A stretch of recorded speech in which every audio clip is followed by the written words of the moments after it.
क्यों बोलते हैं नंदी जी के कान में मनोकामना? शिव मंदिर में भक्तगण शिवलिंग के दर्शन और पूजा करने के बाद वहां शिवजी के सामने विराजित भगवान नंदी की मूर्ति के दर्शन कर उनकी पूजा करते हैं और अंत में उनके कान में अपनी मनोकामना बोलते हैं। कहते हैं कि शिवजी अधिकतर समय तपस्या में लीन रहते हैं। जो भी भक्त भगवान शिव के पास अपनी समस्या लेकर आता है, नंदी उन्हें वहीं रोक लेते हैं।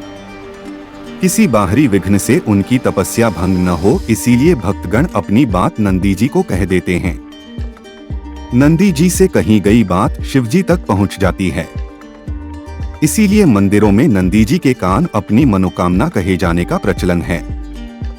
कहते हैं कि स्वयं भगवान शिव जी ने नंदी को यह वरदान दिया था कि जो तुम्हारे कान में आकर अपनी मनोकामना कहेगा, उस व्यक्ति की सभी इच्छाएं जरूर पूरी होंगी। महादेव ने अर्धनारीश्वर का रूप क्यों लिया था? पौराणिक कथा के अनुसार ब्रह्मा जी ने सृष्टि के निर्माण का काम शुरू किया। तब उनको ज्ञात हुआ कि उनकी ये सारी रचनाएं जीवनोपरांत नष्ट हो जाएंगी और हर बार उन्हें नए सिरे से सृजन करना होगा। उनके सामने यह एक बहुत ही बड़ी दुविधा थी कि इस तरह से सृष्टि की वृद्धि कैसे होगी। ब्रह्मा जी भगवान शिव के पास पहुँचे।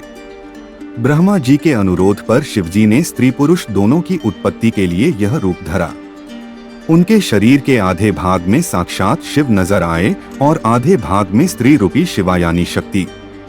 इस तरह शिव से शक्ति अलग हुई और फिर शक्ति ने अपनी मस्तक के मध्य भाग से अपने ही समान कांति वाली एक अन्य शक्ति को प्रकट किया।